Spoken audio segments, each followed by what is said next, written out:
Hello everybody and welcome to my video, Getting Tidier. I hope you're all well, and my video starts with what you'll expect to see in today's video. So yes, I do some work on maintaining the kitchen. I spend some time in the dining room to sort out my laundry that I brought in from outside because it was dry but a little bit damp. You'll see me sorting out some of my daughter's bedroom. I'm targeting smaller areas like an area within my hall, and then I start work on looking at these boxes for specific things that are sentimental.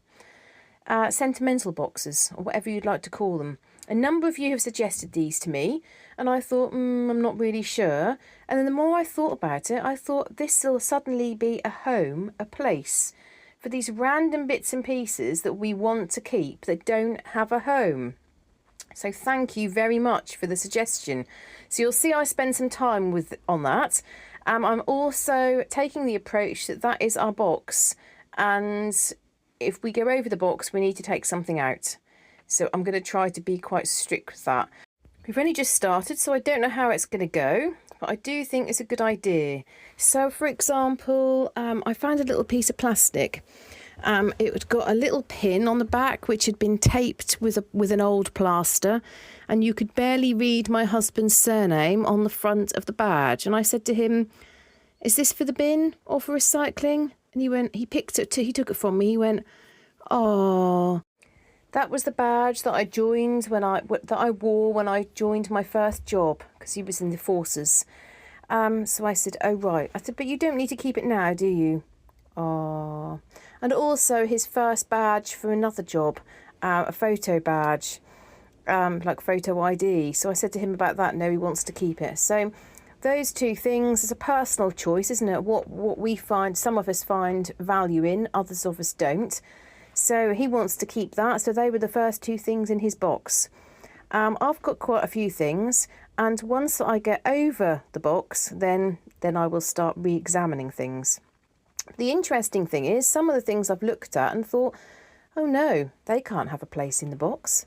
If they can't have a place in the box, and they don't have a place in the cupboard, and I don't want them on display, that makes you think there's one thing that needs to happen, needs to be given away to charity or got rid of in some way. So one of the things that I did think about, I had a little laugh when I woke up this morning actually. We've got a little table in our room, in the loft room, that I have long wanted to get rid of, but my husband wishes to keep. And I thought to myself, oh, if that could only get into the sentimental box. Also on the desk, the little office that I tend to work at when I'm working from home, I've got my flowers from when I was a bridesmaid. Dried flowers, a little bouquet, and I was looking at that and I thought, the lady who I was bridesmaid for, her daughter is now getting married, and I thought, I could kind of give the flower bouquet to her. Would she want it? Probably not. It doesn't really belong. It used to be in the loft cupboard, doesn't belong there, doesn't belong on the desk. So I thought I'll put it in that box. So I hope you're all well and you've been busy this week. Whether you're just at the point where you maintain your house and your house is lovely and tidy, or whether you're a little bit like me and you're still working at getting tidier. I hope you've all had a good week. So as I record this, it's Friday. I've had quite a good week. It was quite nice because Thursday I took some hours back from work. I'd been doing a lot of extra hours for job number one. My manager had said to me quite a few times, can you do this, can you do that, can you work on Tuesdays, etc, etc, and I had. So I checked with him whether he was okay for me to take some time back. So that meant I cracked on with things in the house after going to the gym, and I also had a little sit down and caught up on a TV programme, which was nice. So it's good to get a little bit of downtime, although I do sit there thinking, what should I be doing, what should I be doing? I also went on a nice walk with my mum, and my dad came round on Thursday and I went out for a walk with him. So that was really nice. So this week I've been to the gym twice and I've been on 3 long walks. Now I think if I can maintain that, I think that's really going to help me. I've also, I don't really very often eat things which, like, biscuits and stuff, but I do like crisps. We'll often have a packet of crisps a day. Now this week I've not had any McCoy's crisps. I think McCoy's are one of the worst. So I've just been sticking to kind of the plain crisps, which are kind of still not good for you, but they're a bit better than McCoy's. So yesterday I also finished off my video to do with the Vax Hoover, so hopefully you got a chance to have a look at that and let me know what your thoughts are about that particular Hoover. And I've been really busy because a lot of my learners in Job 2 are about to finish their course. So they've done really well and they're about to finish, and I seem to have loads at the same time which are about to finish. I think because some are on time, some are a little bit early, some are a little bit late, and suddenly everybody wants to finish before Christmas, which I don't blame them at all. I really don't. But so it's all fallen at the same sort of time. So I'm doing mocks and all sorts to ensure that they're absolutely ready. So that's really enjoyable. And then Job 2, I'm still involved in the recruitment because several people have left at the same sort of time. So that will be sort of a big change for where I work, really.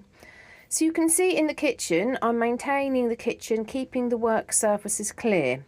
What I'm noticing is that we leave something out on the side, and something else is added, and suddenly it's a real muddle. But it seems to be taking a lot less time doing a little bit. So do the washing up after breakfast, after lunch, after dinner, doing a little bit throughout the day. That seems to be much more time efficient than what we used to do, which is kind of the kitchen gets in a dreadful state and then we've got loads of stuff to do. And made me laugh that when my dad came round on Thursday, he always looks for washing up to help with. Certainly when my daughter was little, he used to often do like all the washing up, which was a great help. But he went through and he said, "Oh, there's nothing for me to do again." So we had a little laugh about that. You can see on the windows, I've still got that orange tape up because my husband's painting the windows on the outside. So that's why there's orange tape at the windows. Now a couple of bits just to update you on. So firstly, I've nearly heard from everybody who won the Ladybird timers. So thank you for your emails. If you haven't yet contacted me, please do, because I plan to wrap those all up and post them in the next couple of days. Now, this is not the sort of thing that I'm good at. I love doing the sort of thing like the giveaways. I'm not good at going to the post office. So what I have to do is I have to sit down, I have to put everything, do it all at once and force myself to do it. It's a little bit like with birthday cards. I spend 3 weeks thinking about the person. Must get them a lovely card, must get them a lovely card. They're a lovely person, must get them a lovely card. I hope they feel my positive thoughts towards them. And then suddenly it gets to the day before their birthday and I've not posted the card that I've gone and bought, haven't put the address on, haven't put the stamp on. So this sort of thing is not one of my strengths. So I'm going to sit down, going to write out all the addresses for the Ladybird timers, and I'm going to take them to the post office all at the same time. So if you haven't yet let me know, then let me know your details if you won. If you're not sure whether you won or not, you can watch my video where I announce the winners. And then also I promised to send some prayer cards out, and somehow I originally missed an email from one of you, and I then never sent one of the prayer cards, so I'm going to get that sent as well. I've got some red ones and blue ones, and they come from Walsingham, Our Lady at Walsingham, and many of you have heard me tell the story about Walsingham. I love Walsingham. I'm hoping to go at Christmas time with my dad and his partner, and they do a nice display with like little baby Jesus, but it's just a really special place. I really feel a great connection to it. So have a look on the internet. It's called Little Walsingham in Norfolk, and you'll see that people pilgrim there from around the world. And every single year there will be a group of people that will go a certain distance with bare feet. And it was all connected to a lady having a vision. It's very old, actually 1061 when the original event occurred. Lady Racheldis de Fares had a vision of the Virgin Mary. And in the vision, Mary instructed Racheldis to build a replica of the house in Nazareth. and to build it in Walsingham. And so that this is now considered, like they call it, England's Nazareth, Europe's Nazareth, and it's one of the most visited places, main sort of pilgrimage shrine. So fascinating history and really, really lovely place. And what was really interesting was apparently there are several visions, and Raquelda saw Mary come to her several times. And Mary showed her the house in Nazareth where the angel Gabriel had announced the birth of Jesus, and then asked her to build an exact replica. And then after the vision, like a little wooden house was built, and apparently Lady Raqueldas had great difficulty putting it together and getting people to build it. But then after a number of people then prayed, the house was then built overnight. So literally they woke up in the morning, this house was built next to 2 holy wells. Now the wells are still there, and many people take a pilgrimage to the location and then drink some of the holy water. So it is really, really interesting. Obviously, that in terms of the history, yes, Henry VIII destroyed the shrine when he was in power, and there was lots of changes in relation to Catholicism. But in the 20th century, somebody had the idea that they wanted to revive the shrine. And so now there are both Anglican and Catholic shrines in Little Walsingham. So really, really special place. And that's just one of the many beautiful places to visit in Norfolk. So I'm going to go through some of your comments now. So thank you for adding your thoughts, your ideas, different things that you'd like me to consider. Really, really appreciate you adding comments to my channel. So first comment is from Barbara Babak. She says, congratulations on the kitchen, great progress, keep it up. Thank you, Barbara.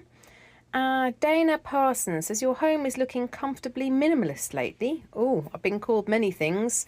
Never have I been called comfortably minimalist. Bit of a tongue twister, that. You're making great progress, keep up the good work. I'm watching from the coniferous rainforest here in Washington State.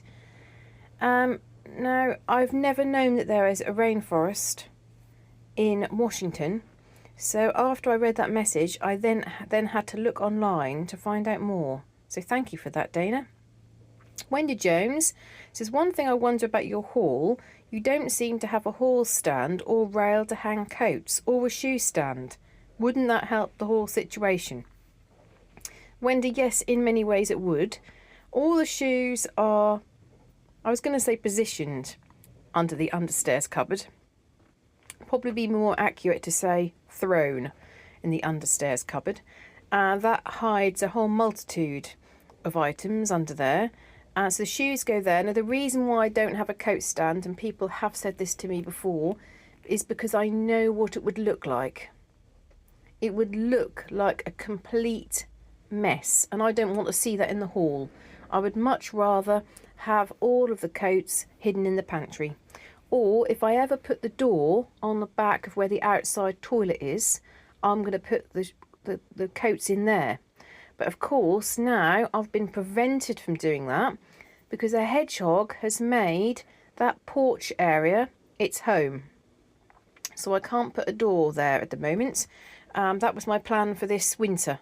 This autumn winter time I was going to get some more quotes, but we've been stopped from doing that because a hedgehog has made it its home. And someone else said what a massive hedgehog it is. It's really, really big, which makes me think it still could be a pregnant female. So I need to check on it every so often. Next comment is from Sharon. But I'm not going to be able to read it all because actually it made me cry. It's a lovely comment from Sharon, Mummy. She's such a lovely person. But I read the comment, I burst into tears, and then I read it to my husband and I cried again. I just wanted to say, in one of my last videos, I said about the importance of maintaining kind of a strong sort of approach to your child and not showing emotion in certain situations. So, for example, when she's had an allergic reaction or when she's had an asthma exacerbation, I do everything I can to stay calm. Obviously the adrenaline is going, but then after the situation, I then get upset, you know, not in front of her. And Sharon has commented about that and described some really, really horrendous situations that she's had to deal with. And I just wanted to say, I think it's really important to show emotions in the way that, say, a family member has passed away. I think it's really important that the child does see people grieve and that it's normal to grieve and show emotions. So if you're interested in reading Sharon's comment, it's on my video, which is entitled Keep Going, Stay Motivated with Me. So have a little read of that. It's a really lovely comment, and all I can say is I think Sharon dealt with all those situations in absolutely the right way, with great love, feeling and emotion. And I think that's really, really important to to display those certain emotions in front of family members. So if anybody else listened to me and thought, oh, like I've not done that in the past, please don't feel that. I absolutely do agree that if you've had somebody close to you pass away, and you've got to then give that message, and it's someone close to you and it's close to the child, of course you're going to display emotions. It would be wrong not to, wouldn't it? It'd be wrong not to. So it sounds like, you know, you dealt with those situations perfectly. I really feel that. And Sharon goes on to say, I'm terribly sentimental about old items. Even when we've changed cars, I always say, oh, that car has been with us all this time, taken us on holiday, been there when we need it. It's been a good car. My husband thinks I'm bonkers. Sharon, that is exactly what I say.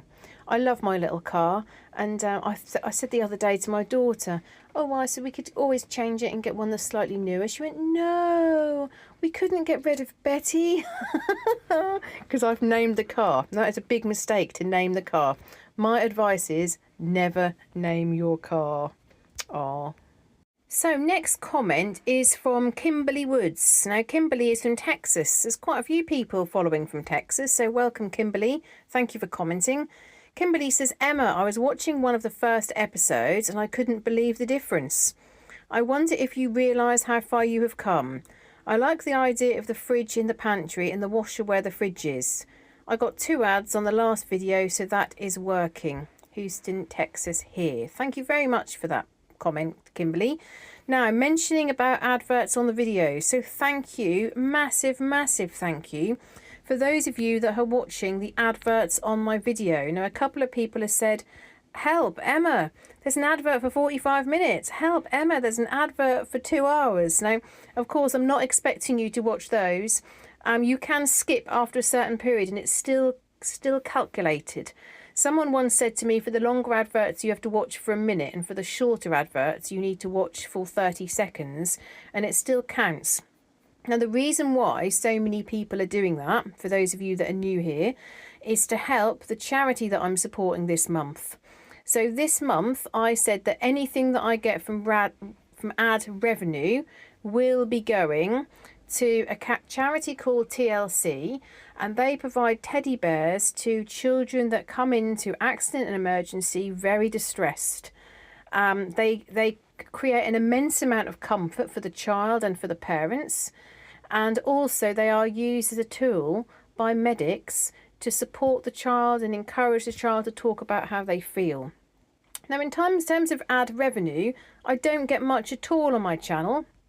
So June was £40.69, July was £23.63, August went up a bit, £74.78, and the most I've ever had from my channel was September, because I've got the exact figures here in front of me, £131.20. Now, we're only part way through October, so I record this, we're in the middle of October, and do you know what we're on? Drum roll, please. £123.83 is what the current prediction is.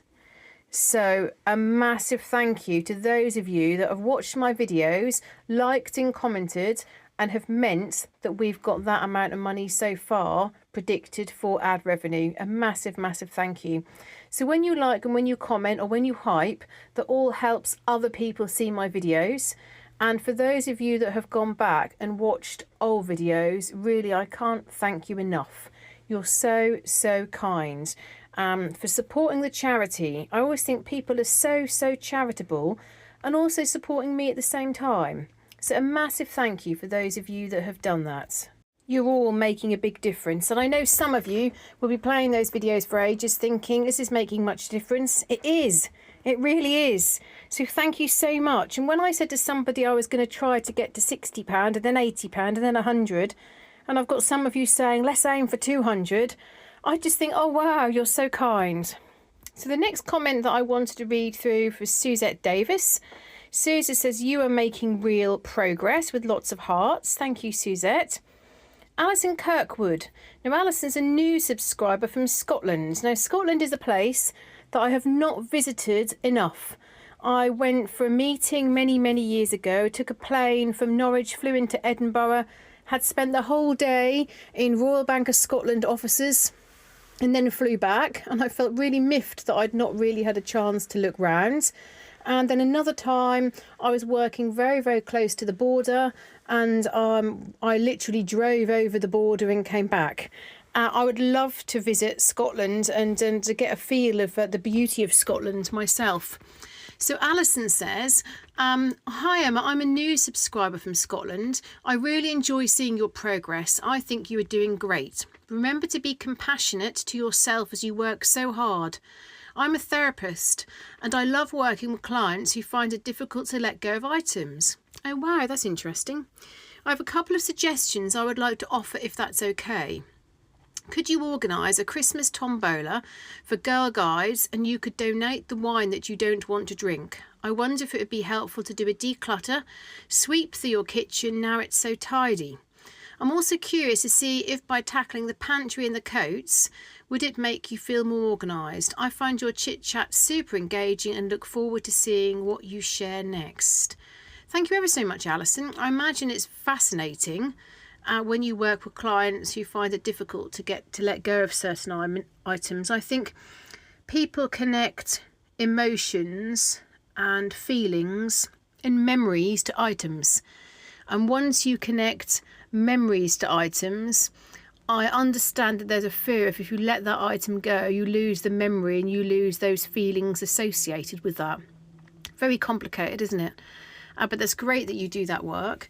In terms of the wine, now I've got a bit of a mix of the wine that I need to really get rid of.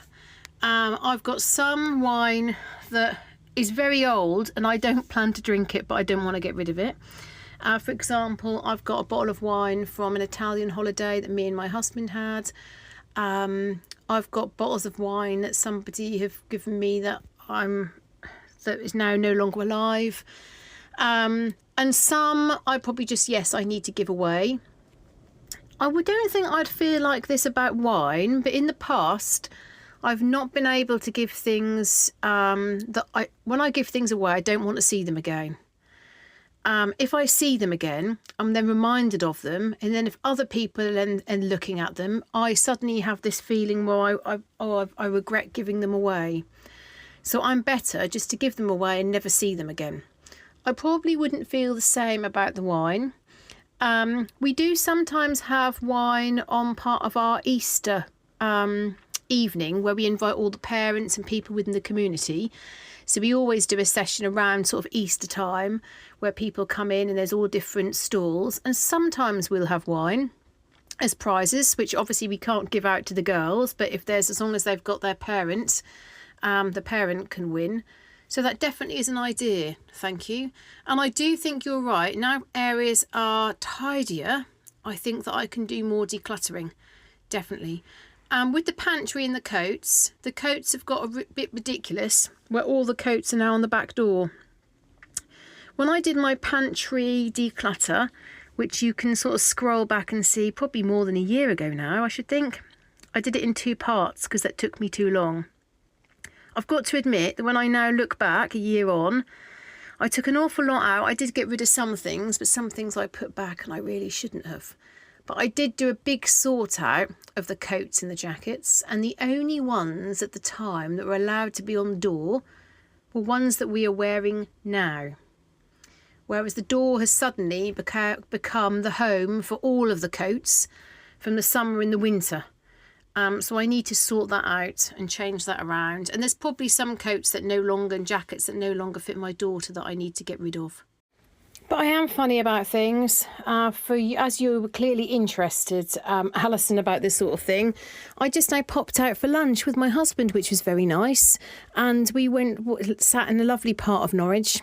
And as I sat there, I saw this man approach me who looked like he'd just stepped out from Paris. I think he probably was French, but he looked very French in the way that he'd kind of was dressing. So I said to my husband, "Oh, do you think that man's from France?" And so my husband looked over, and as he then looked, I looked at the daughter in the buggy that he was pushing. And she had got my daughter's coat on that my daughter has been wearing from the ages of 7 to 10. And you know, I instantly thought, did I give that coat away? And that's that feeling of like, because I have so many memories, and because my daughter is quite petite and she's not kind of gone through a big growth spurt, some of the things, like she has had coats that she's worn for 3 years. So, of course, they appear on so many photos. I think about so many different places that we've seen, so many things that we've done while she's been wearing that coat. And that was my instant thought. Now, I bet my husband glanced at the man, glanced at the daughter in the little girl in the buggy, and he wouldn't have noticed it. But I instantly saw, I couldn't tell you, I think it was, it must have been a little girl because of the coat, but didn't see anything else. And after that, I just looked away because for a second I thought that could be the coat that I had given away. As it is, I haven't actually given that coat away because it's only a few months that she's actually outgrown it. But it is a challenge, and I think a lot of people feel like that. It is so hard. And I think when I think back, it was related to a couple of occasions where I got rid of things and then later regretted it.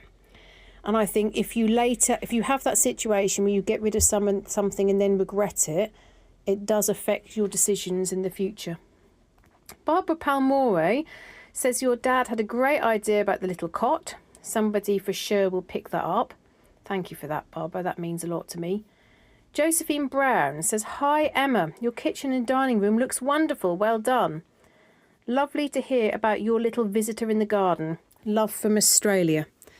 Now, the update on my little visitor is that I said a moment ago, he or she appears to have made my porchway the permanent home.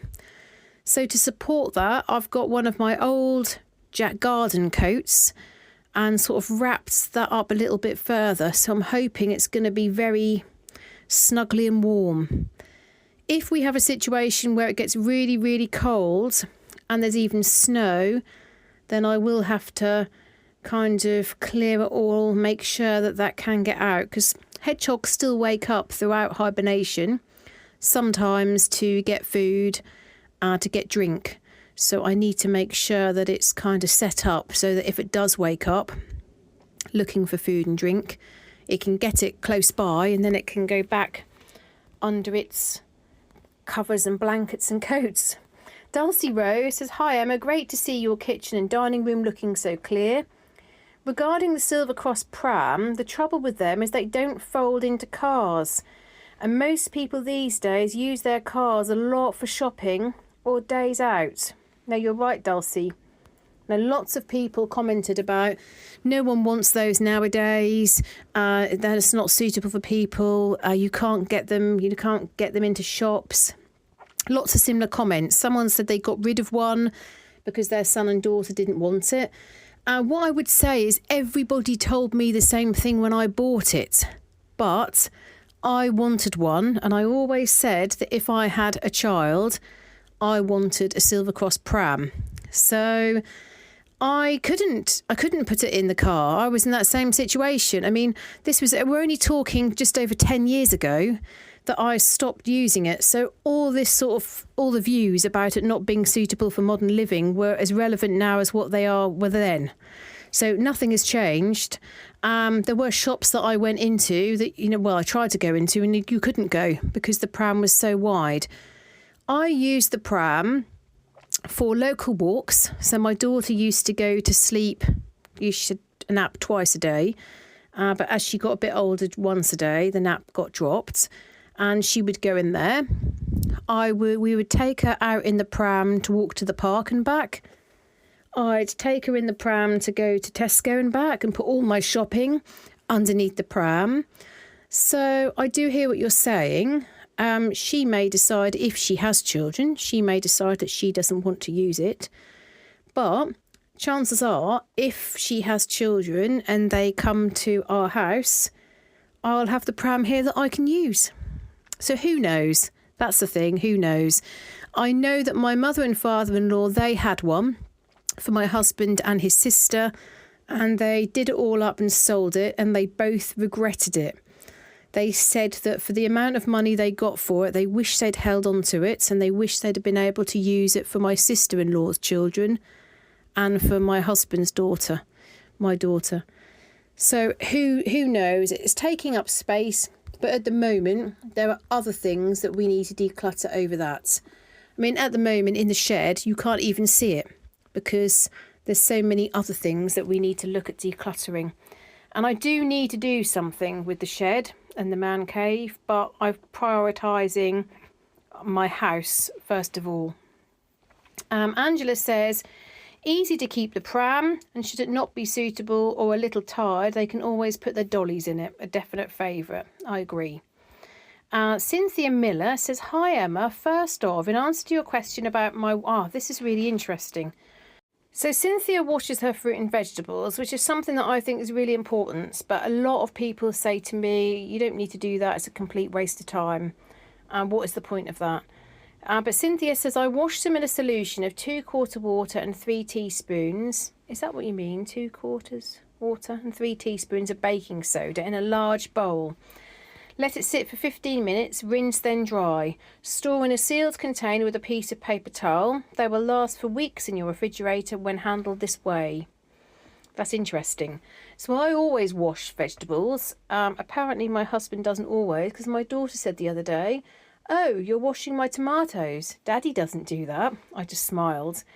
I don't always with lettuce leaves because I can't find, it's probably in my safe place, I can't find my salad thing. You know the thing where you wash the salad leaves and then whiz it round and it shakes all the water. I can't find that, and I don't want loads of water on my plates. But I think it's given the chemicals that they clean, in inverted commas, that they clean our vegetables and fruit in, I think is very important. Cynthia goes on to say, what do hedgehogs eat? How do you suppose it found your yard? Wouldn't you want to move it somewhere more secluded, out of harm's way? I don't know anything about hedgehogs. So hedgehogs are gardeners' best friends, Cynthia. They eat all the bugs that gardeners aren't keen on.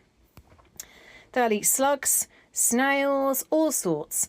And do you know, I know people who have changed their garden. So, for example, they've put down plastic grass, they've got rid of all their shrubs and plants and hedges and put fence up. And I know that sometimes it's important to kind of change things for accessibility, etc., etc. I do get that. But they've changed a garden from a nature garden to something that's more functional for their family or for them as individuals. But what they've done at the same time is that they've removed, and because hedgehogs no longer then come into the garden because there's nowhere for them to hide, nowhere for them to kind of get under the undergrowth and shrubs. And then people then put plants in their garden, and of course what happens is they end up being eaten by slugs and snails, and there's no predators to eat them because fewer birds come in the garden because there's nowhere for them to sit, nowhere for them to nest. You don't get the hedgehogs in the garden, so that really affects the food chain. Cynthia has said, yeah, when she says about moving it out of harm's way. So at the moment, I think he's quite safe and he or she's quite happy. I do need to put a sign up though, saying warning, sleeping hedgehog or something like that. So nobody comes round the side and puts a parcel on top of the nest, the nest of cloths. I need to protect her. I nearly went into panic because my dad brought round some wood for my fire, And he said, just to let you know, I said, I put a big bag of wood around your side door. And I went, did you put it on the pink cloth? He said, no, I remembered the hedgehog was there. So we do need to, that's the only risk. That's the only risk. In terms of how it found our garden, I think it's interesting. So Cynthia, we don't use the word yard in the United Kingdom. A yard implies what people would have had in England, like with the back-to-backs. Usually sort of that I visualise quite a small concrete space. Whereas your yards in like America and Canada and like other parts of the world, they're like acres, like a football pitch compared to our gardens. So there's lots of places where the hedgehogs could come in. And because my garden has so much food for them and so many places to hide, it's almost like there's a big sign up for them, welcome all hedgehogs. Cynthia says, except for the Lego disaster room, your first floor is looking great. Wish I could come there to help you with the guest room. We'd have to have it sorted out in no time. I'm not sure about that, Cynthia. You've not seen it. Oh dear. Don't forget to have husband work on the broken drawer. Yes, we're going to get that sorted out this weekend. Now you can see on the video I'm in my daughter's room and I'm putting washing away. Now why is it that I don't mind putting my daughter's washing away, but I can't stand putting my washing and my husband's away? I don't have a problem with putting my daughter's away, even though we have some challenges with space. I don't mind. I really don't mind putting that away. And there seems to be, maybe it's because there's more homes for certain things. I know where things go. Whereas for me and my husband, we end up trying to squash everything in 2 drawers, which is more of a challenge. So I put all the washing away in my daughter's room, and then I do some hoovering and tidy some things away, clear up the bin, generally make it a bit tidier. So she was pleased when she got home. It's not perfect, but it's much better than what it was. Angela Wags says, also I've been thinking about the Lego. Maybe do it by Thanksgiving, the 27th of November, so you can decorate for Christmas. The other lady said it perfectly. The more you do, the faster it will get done. That's right, because the more bits we find, there's now fewer and fewer and fewer pieces to actually look through, because we've already done quite a few sets. Now, you've got me thinking, Angela. My husband's birthday is towards the end of November.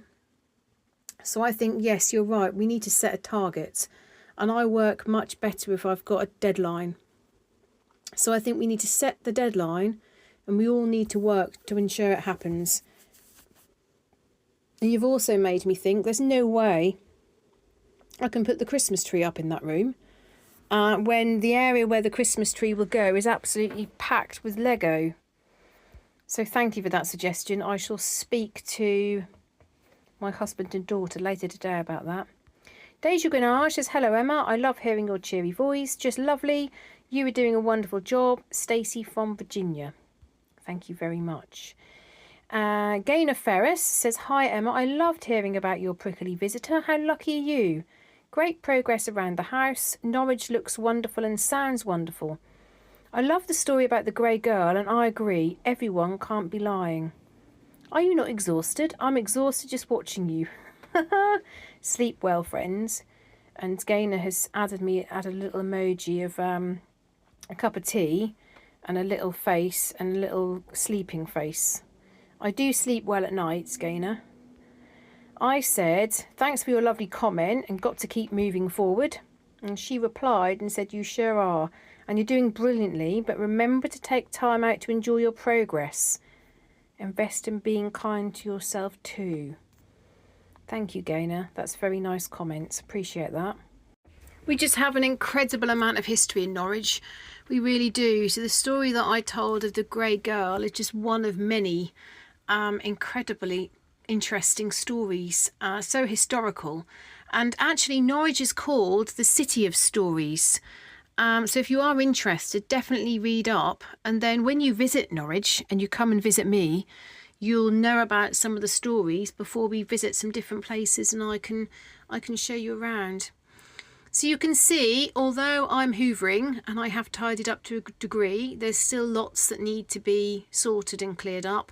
But this was just a quick few minutes in here to prevent it from getting any worse.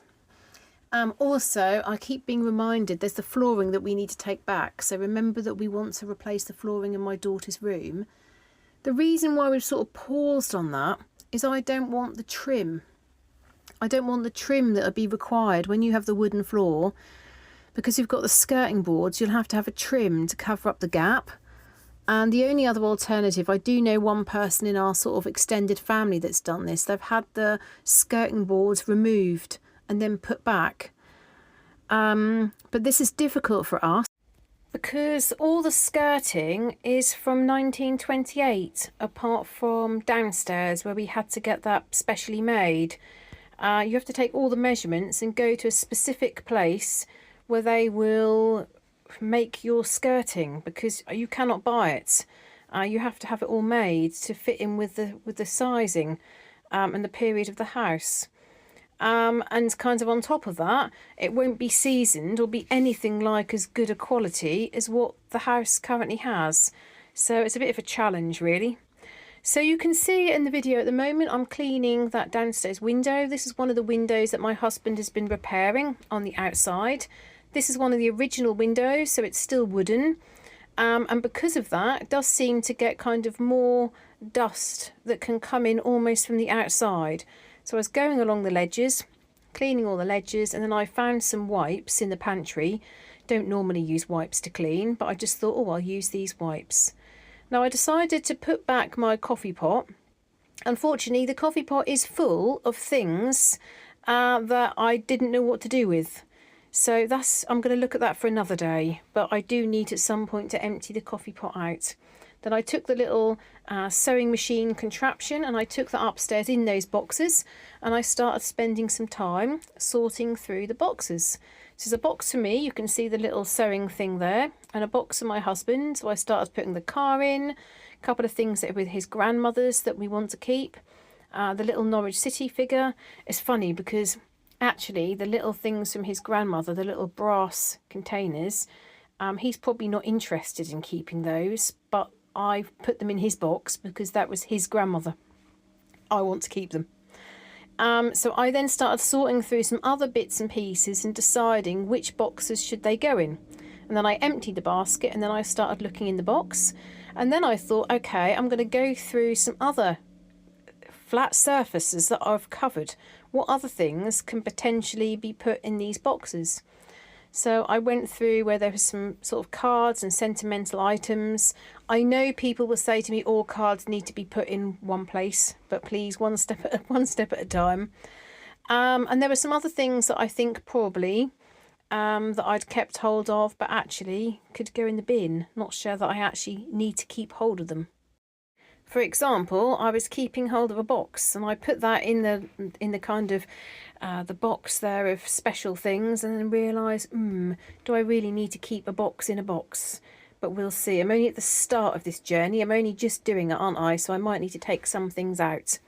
So I'm right towards the end of my video. So obviously I'm only just the start of this. There's more that I need to do with these boxes, but I hope you've enjoyed the video. I hope you've managed to get some motivation if that's what you needed whilst doing your own work in the house. And right at the end of the video, I've got a short clip of a really lovely part of Norwich. It's the area which is quite near the University of the Arts and shows a beautiful part all rounded by the river. So I hope you find that interesting too. So thank you very, very much for supporting me, liking my videos and commenting, and I look forward to seeing you in the next video. Bye!